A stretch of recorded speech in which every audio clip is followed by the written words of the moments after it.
আর কৃষ্ণকে আমি বলছিলাম যোগের রাজা, কৌশলের রাজা। একদম এইরকম দু একটি কৌশলের কথা আপনাদের বলি। কুরুক্ষেত্রের যখন যুদ্ধ শুরু হয়নি, একটি ঘটনা বলি আপনাদের, গল্প বলি। কুরুক্ষেত্রের যুদ্ধ শুরু হয়নি, ঘোষণা দিয়েছেন যে একদিকে 18 অক্ষরী সেনা। এক অক্ষরী মানে কত সেনা? 18 অক্ষরী নামটাই শুধু শুনি। প্রভু বলুন তো, এক অক্ষরী মানে কত? আপনি সায়েন্স নিয়ে বলেন না, বলুন এক অক্ষরী মানে কত? 2 লক্ষ, প্রায় 18,000। মানে 18 অক্ষরী মানে 38 লক্ষ সেনা। একদিকে 18 অক্ষরী সেনা, একদিকে কৃষ্ণ। তিনি ঘোষণা দিলেন যে আগামীকাল ঘুম থেকে ওঠার পর আমি যাকে প্রথম দর্শন করব, সে যা চাইবে, অর্থাৎ সে যেটা চাইবে, একদিকে 18 অক্ষরী সেনা আর একদিকে আমি রয়েছি। এখন এই কথাটা কৃষ্ণ ঘোষণা করেছে। দুর্যোধন তো সকাল সকাল উঠে একদম, কৃষ্ণ তখনও শুয়ে রয়েছেন, কৃষ্ণের মাথার কাছে একটা চেয়ার রয়েছে, চেয়ারটা তিনি অকুপাই। অহংকারী রাজা, তার ইগোয়েস্টিক রাজা তিনি, হ্যাঁ অহংকার, তিনি মানে কি রাগী রাজা বলুন, অহংকারী রাজা বলুন। একটা চেয়ার ছিল, বসেছেন মাথার দিকে চেয়ারটা ছিল, বসেছেন। কিছুক্ষণ পরে অর্জুন গেছেন। অর্জুন যখন গেছেন বলছে, ভাই রে তুই একটা ব্যাক কর, একটা চেয়ার ছিল মাথার দিকে আমি অকুপাই করে ফেলেছি, আমি বসে পড়েছি, আর তো চেয়ার নাই, তুমি বসো। এই বলে অর্জুন কৃষ্ণের পায়ের দিকে বসলেন। কিছুক্ষণ পরে, একদম শর্টে বলছি, একদম বিস্তারিত আলোচনা করার সময় নেই, হ্যাঁ, উঠে প্রথমে কাকে দেখলেন? অর্জুনকে দেখলেন। আরে অর্জুন তুমি কখন এলেন? যখনই বলছেন আরে অর্জুন তুমি কখন এলেন, দুর্যোধন গেছেন দেখে, হে কৃষ্ণ তুমি পার্সিয়ালিটি, বাসুদেব গোবিন্দ বলছে, তখনও তো কৃষ্ণ বলছেন, গোবিন্দ তুমি পার্সিয়ালিটি করছো, তুমি পক্ষপাতিত্ব করছো, আমি কখন থেকে এসে তোমার মাথার দিকে চেয়ারে বসেছি। বলছি তুমি প্র্যাকটিক্যালি একটু ভাবো তো, মানুষ যখন ঘুম থেকে ওঠে তখন পেছনে আগে চেয়ারে দেখবে না, তোমার সামনে যে বসে আছে, পায়ের তলার দিকে যে বসে আছে তাকে দেখবে। এখন অর্জুনকে জিজ্ঞাসা করছে, বলো তোমাকে আমি প্রথম দর্শন করেছি, তুমি কি চাও বলো। তখন অর্জুন চিন্তা করছেন, আর তখন যখন এই কথাটা কৃষ্ণ অর্জুনকে বলছেন, দুর্যোধন পায়চারি করছেন। যদি তিনি 18 অক্ষরী সেনা অর্জুন চেয়ে বসেন, তাহলে তো আমি লস্ট হয়ে যাব।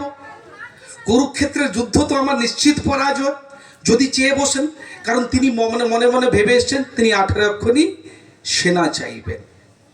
অর্জুন বললেন যে প্রভু, সখা বলতেন তো, অর্জুনের বন্ধু মানে কৃষ্ণের বন্ধু রূপে, যে আমি কাউকে চাই না, কিছু চাই না, শুধু আপনি আমার সঙ্গে থাকলে হবে। তখন যখনই শুনেছেন, দুর্যোধন বলছে অর্জুনের মতো আর ব্যাককল নেই, নাচতে মামাকে গিয়ে বলছে, শকুনি মামাকে গিয়ে বলছে, মামা আমি এক কাম করে আসছি। আরে কি করেছিস? না 18 অক্ষরী সেনা আমার দিকে চলে এসছে। বলছে সর্বনাশ।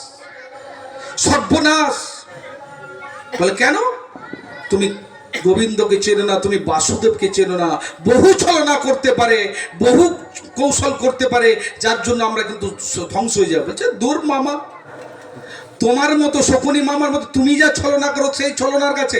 বলছে আর আমি কি ছলনা করি? আমার থেকে লক্ষ গুণ যিনি ছলনা করতে পারেন তিনি হচ্ছেন গোবিন্দ, তিনি হচ্ছেন ওই বাসুদেব। এই হচ্ছে কৃষ্ণ, কৌশলের রাজা। এবার একটু গীতার মধ্যে আমরা চলে আসি। গীতাটা অ্যাকচুয়ালি মহাভারতেরই অংশ, তাই তো? মহাভারতের অংশ, ভীষ্ম পর্ব থেকে নেওয়া এই গীতাটা। অর্থাৎ 25 থেকে 42 নম্বর যে অধ্যায় রয়েছে, এই 18টা অধ্যায় হচ্ছে মহাভারতে রয়েছে। প্রথম অধ্যায়, আমি শুধু গীতার মধ্যেই থাকবো আজকে। প্রথম অধ্যায় অর্জুন বিষাদ যোগ। দেখবেন প্রথম অধ্যায়ে যতগুলো শ্লোক রয়েছে, একটা ভগবান একটা কথাও বলেননি। প্রথম অধ্যায়ে ভগবান একটা কথাও বলেননি। বলেছেন গীতা একটু পড়বেন মায়েরা, আমি অনুরোধ করব, শুধু গল্প শুনলে হবে না, একটু প্র্যাকটিক্যাল গীতা পড়ুন। যদি ঠাকুর ঘরে বসে পড়ার সময় না পান, আমি বলবো বেডরুমে গিয়ে গীতা পাঠ করুন, গীতা পড়ুন। প্রথম অধ্যায় অর্জুন বিষাদ যোগ, ভগবান একটা কথাও বলেননি। দ্বিতীয় অধ্যায়ের 2 নম্বর শ্লোক থেকে ভগবান কথা বলা শুরু করেছেন। অর্জুন যখন এসছেন তখন বলছে যে তিনি দেখতে চাইছেন যে আমি কার সাথে যুদ্ধ করতে এসেছি। কৃষ্ণকে বলছেন, সখা আমি দেখতে চাই আমার এগেনস্টের যোদ্ধারা কারা। এসে বলছেন আমাদের এগেনস্টের যোদ্ধারা কারা, তুমি এমন একটি জায়গায় রথকে রাখো যাতে আমি দেখতে পাই আমি কাদের সাথে যুদ্ধ করতে এসেছি, আমি দেখতে চাই। অর্জুন বলছেন কুরুক্ষেত্র প্রাঙ্গণে। আরেকটা কথা আপনাদের জানিয়ে রাখি, যে অর্জুন মানে আমরা সবাই অর্জুন। এখন মায়েরা বলবেন আমরা অর্জুন হলাম কিভাবে? আমরা সবাই অর্জুন, হ্যাঁ, মায়েরা বলবেন আমরা কিভাবে অর্জুন হলাম? আমরা হচ্ছে প্রকৃতি। গীতাটাকে এক বুঝুন, মানুষ, পুরুষ, মহিলা সবাই, আমাদের দেহ তো ডিফারেন্স থাকতে পারে, আমরা প্রত্যেকেই প্রকৃতি। একমাত্র পুরুষ, একমাত্র পরম পুরুষ হচ্ছে অনাদির আদি গোবিন্দ, সর্বকারণ কারণম ভগবান শ্রীকৃষ্ণ। পুরুষ একজনই, আর সবাই প্রমানন্দে হরি হরি বল, হরি বল। পুরুষ আমি, আর বাকি সবাই হচ্ছে প্রকৃতি। এইভাবে কিন্তু গীতাটা বুঝতে হবে, এটা একটা মাথায় রাখবেন, আমি কিন্তু বলে দিলাম এটা এভাবে বুঝতে হবে। অর্জুন বলছেন, হে সখা, তুমি এমন এক জায়গায় রথটাকে রাখো যাতে আমি দেখতে পাই আমার এগেনস্টের যোদ্ধা কারা। এখন কৃষ্ণ মনে করলে তিনি কুরুক্ষেত্রের রণাঙ্গন, মানে মাঠের, এখন বোধহয় হরিয়ানা ডিস্ট্রিক্টে রয়েছে, হরিয়ানা রাজ্যের কুরুক্ষেত্র ডিস্ট্রিক্ট, বর্তমান যে কুরুক্ষেত্র জায়গাটা, হরিয়ানার রাজ্যের মধ্যে কুরুক্ষেত্র এখন ডিস্ট্রিক্ট হয়ে গেছে, কিন্তু 1530 বর্গ কিলোমিটার তার এরিয়া। প্র্যাকটিক্যালি বোঝেন, একদম বর্তমানে কুরুক্ষেত্র যদি কেউ গিয়ে থাকেন দেখবেন অনেকে প্রশ্ন করেন কুরুক্ষেত্রের মাটি লাল কেন, মানে অনেক প্রশ্ন, রিলেটেড প্রশ্ন আসবে, সব প্রশ্নে ঢুকে গেলে আবার উত্তর দিতে পারবো না একদম পুরো। কুরুক্ষেত্রের রণাঙ্গন বিশাল মাঠ, 22-23 লক্ষ 25 লক্ষ পর্যন্ত সেনা সেখানে দাঁড়াতে পারে। তাহলে কৃষ্ণ মনে করলে যে কোনো জায়গায় রথটাকে রাখতে পারতেন, কিন্তু তিনি এখানেও একটা কৌশল করলেন। তিনি এমন এক জায়গায় রথটাকে রাখলেন, রথ থেকে নেমে চোখ খুলে দেখলেন, আরে আমার সামনে আমার দাদা মশাই বিশ্বদেব রয়েছেন। বিশ্বদেব দেখে উনি কাঁপছেন, আরে আমার দাদা মশাই, যার কোলে পিঠে চড়ে মানুষ হয়েছি, যে আমাকে ছোট থেকে মানুষ করেছেন, সেই দাদা মশাইয়ের বিরুদ্ধে আমাকে যুদ্ধ করতে হবে। চোখ খুলে তিনি দেখছেন তার সামনে তার অস্ত্রগুরু দ্রোণাচার্য। আরে আমার টিচার, আমার শিক্ষক, যিনি আমাকে অস্ত্র শিক্ষায় শিক্ষিত করেছেন, সেই দ্রোণাচার্যের সঙ্গে যুদ্ধ করতে হবে, তাকে বধ্যা করতে হবে। তিনি কাঁপছেন। চোখ খুলে তিনি দেখতে পেলেন, রথ থেকে তিনি দেখতে পেলেন এমন এক জায়গায় রথটা গেল যে তার শ্বশুর মশাই কৃপাচার্য, তার কুলগুরু, হ্যাঁ কুলগুরু কৃপাচার্য, তিনি কাঁপছেন। এগুলো দেখে অর্জুনের তো হাত পা কাঁপতে লাগছে, যে একদম তার স্বজন আত্মীয়, নিকট আত্মীয়রা তার সামনে যুদ্ধের জন্য দাঁড়িয়ে রয়েছে। তিনি ঝপাস করে রথের উপর বসে বললেন, আমি যুদ্ধ করব না। অর্জুন বলছেন, আমি যুদ্ধ করব না। অর্জুন বললেন, আর ভগবান কিন্তু এই পলিটিক্সটাই করেছেন, যে আমি চাইছিলাম এটাই, যে অর্জুনের শোক হোক, অর্জুনের বিষাদ হোক, এটা চাইছিলেন। এই বিষাদের পরিবেশ তার নিকটতম আত্মীয়দের চোখের সামনে দেখছেন যে এদের সাথে ফাইট করতে হবে, এদের সাথে লড়াই করতে হবে, এটা দেখে তার অর্জুনের বিষাদ হোক। অর্জুন বলছেন, আমি যুদ্ধ করব না।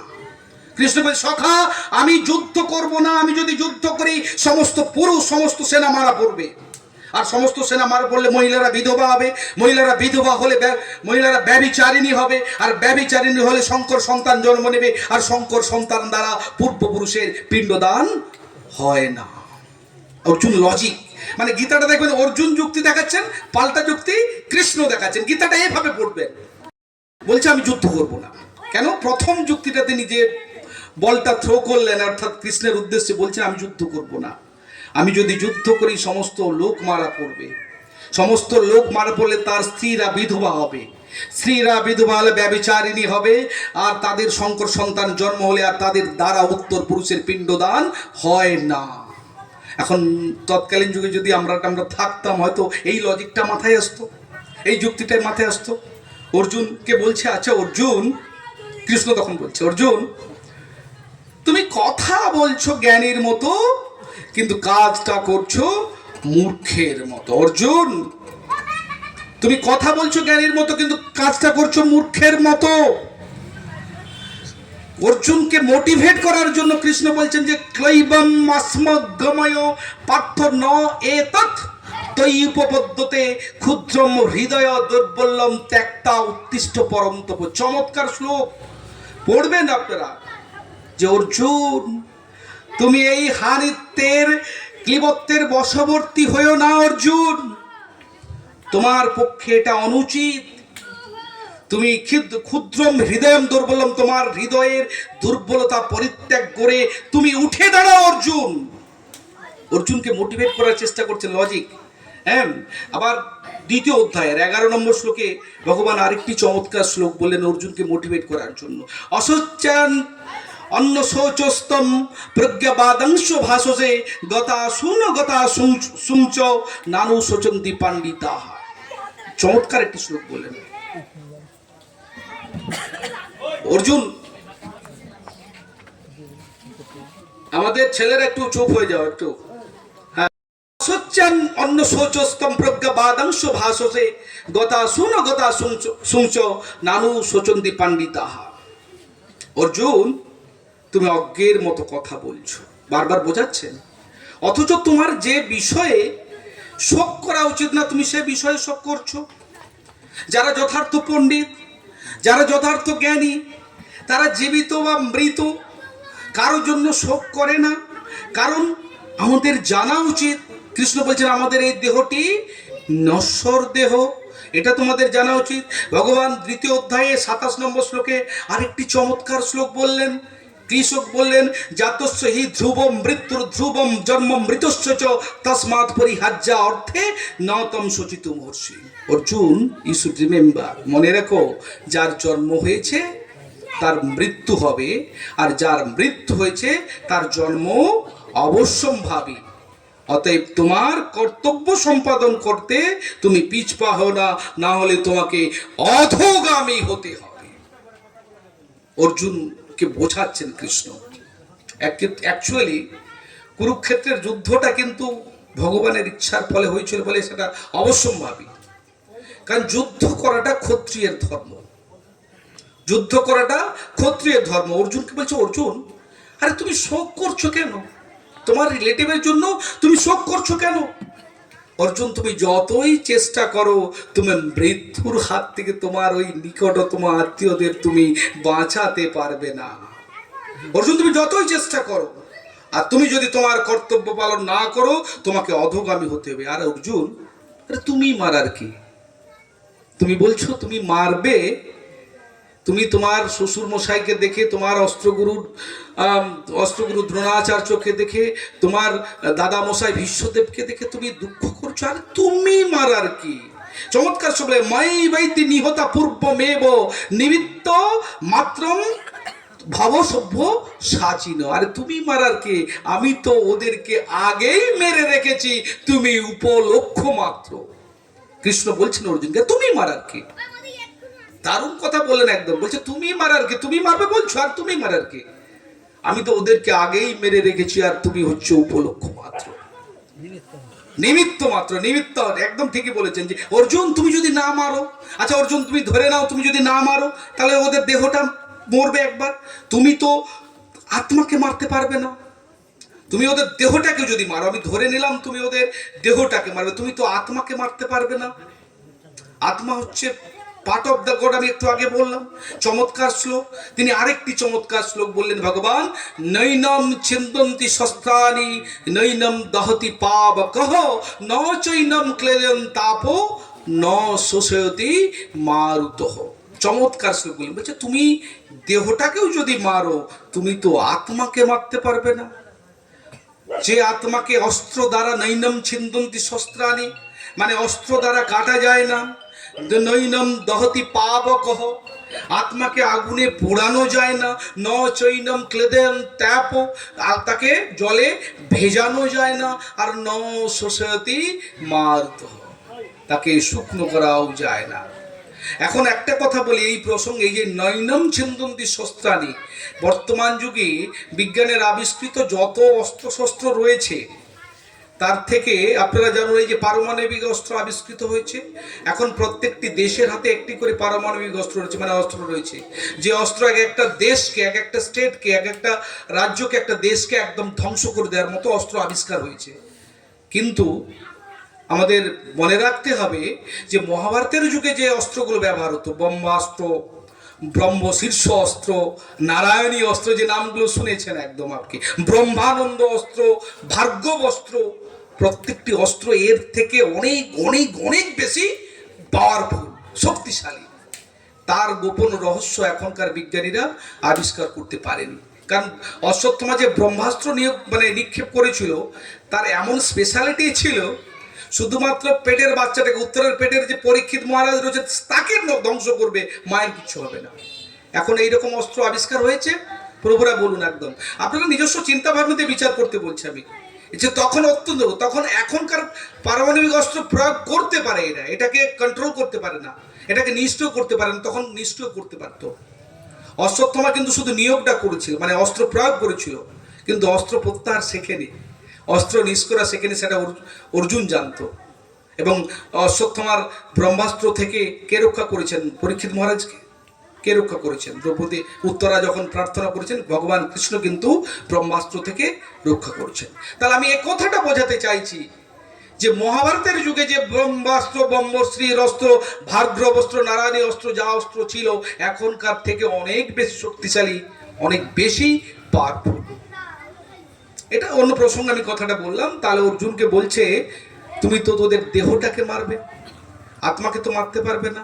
আচ্ছা আপনারা একটু প্র্যাকটিক্যাল চিন্তা করুন তো, একদম সাধারণ কথা, আমার আপনার জানা কথা, আমরা যারা বয়স্ক রয়েছি তারা অনেক টাকা খরচ করে আমরা কি ছোটবেলাটা ফিরে পাবো? একটু কথা বলুন তো, আপনারা কি অনেক টাকা খরচ করুন, একবার আমি আবার সেই চাইল্ডে ফিরে যেতে চাইছি, ছোটবেলায় ফিরে যেতে যে পাবো? আচ্ছা কোনো বৃদ্ধা মা যদি বলেন আমাকে সেই ছোটবেলার বালিকাটি করে দাও, আমি কি ফিরে যেতে পারবো? আমি কি ফিরে যেতে পারবো? আমাকে ছোটবেলার বালিকা করে দাও। হ্যাঁ, ডান্সের রাজা কে ছিল? যেমন আমাদের নামটা মনে করতে পারছি না, বাইরে মাইকেল জ্যাকসন, নাম শুনেছেন মাইকেল জ্যাকসনের? 50-55 জন ডাক্তার ছিল, খাবার টেস্টের ডাক্তার ছিল, জল খাবে তার টেস্ট করে তাকে খাওয়ানো হতো। মাইকেল জ্যাকসনকে তিনি টার্গেট নিয়েছিলেন আমি 150 বছর বাঁচবো, টার্গেট নিয়েছেন 150 বছর বাঁচবে, 50 পেরোতে পারেননি। 50 জন ডাক্তার তিনি রেখেছেন, জল খাবেন সেটাও টেস্ট করে খেতেন, খাবার খাবেন সেটাও টেস্ট করা হতো, চিকিৎসক ছিল, ঘিরে থাকতো। তিনি 50-51 ঘরেই তার জীবন প্রদীপ কিন্তু নিভে গেছে। তিনিও তার দেহকে তিনি টার্গেট নিয়েছিলেন 150 বছর বাঁচবেন, কিন্তু 1/3 50তেই তিনি জীবন প্রদীপ নিভিয়ে ফেলেছেন। অতএব রক্ষা করতে পারবে না তুমি দেহটাকে, এই দেহটা অটোমেটিক্যালি মরে যাবে। অর্জুনকে এই জ্ঞানটা দেওয়ার চেষ্টা করছেন কৃষ্ণ, যে অটোমেটিক্যালি এই দেহটা মরে যাবে। আমরা ভাবছি আমরা যুবক আছি, কিন্তু আমাদের ধীরে ধীরে শরীরটা জরাজীর্ণ হচ্ছে। এটা রিয়েলাইজেশন করুন, দেহটা ধীরে ধীরে শেষ হচ্ছে, আমাদের যৌবন নেই, আমাদের কৈশোর নেই, শৈশব নেই। দেহি আত্মার দেহের পরিবর্তন হবেই হবে, কই রোগ নেই সেটা। এই দেহটাকে আপনি ধরে রাখতে পারবেন না।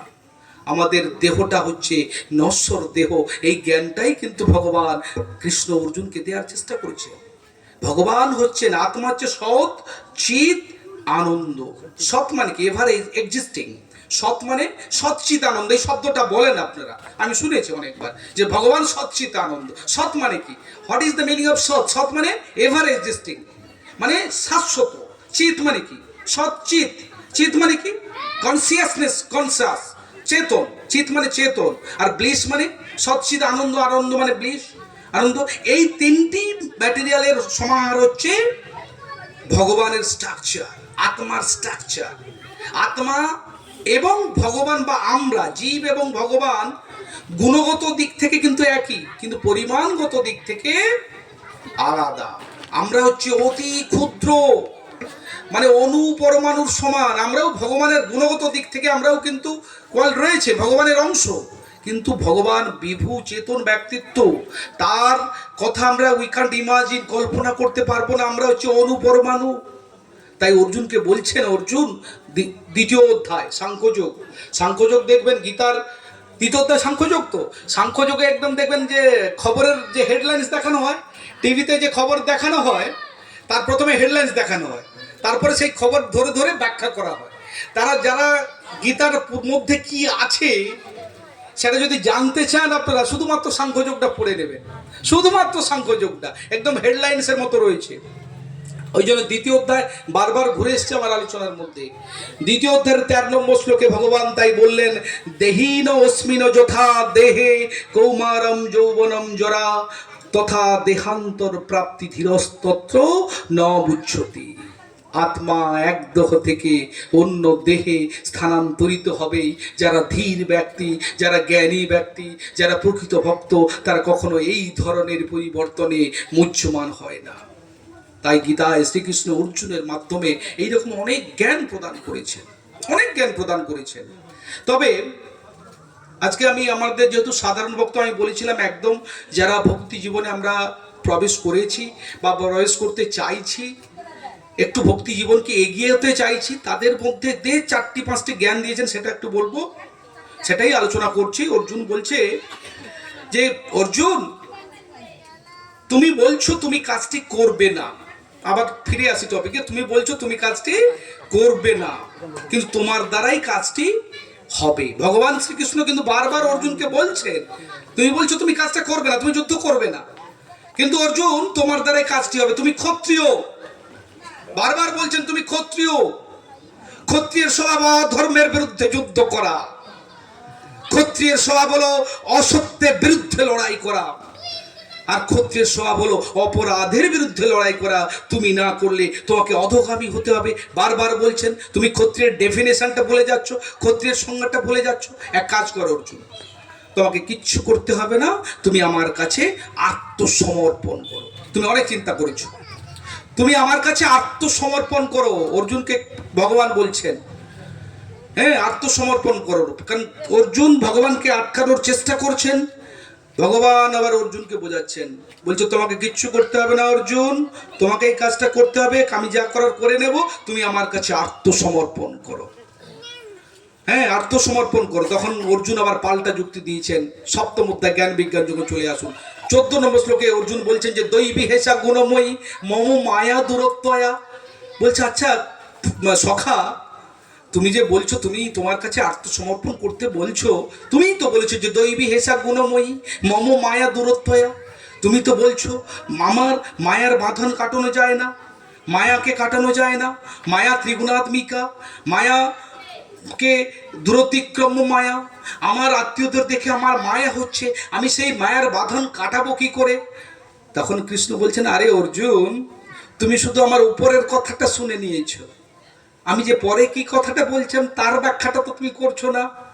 তুমি বলছো যে দৈবী হেসা গুণময়ী মম মায়া দূরত্বয়া, আমি যে তারপরে বলেছি যে মা মেয়ে যে প্রপদ্যন্তে মায়া মেতাম তরন্তিতে, যে আমার কাছে আত্মসমর্পণ করে আমি তার মায়ার বাঁধন কেটে দিই।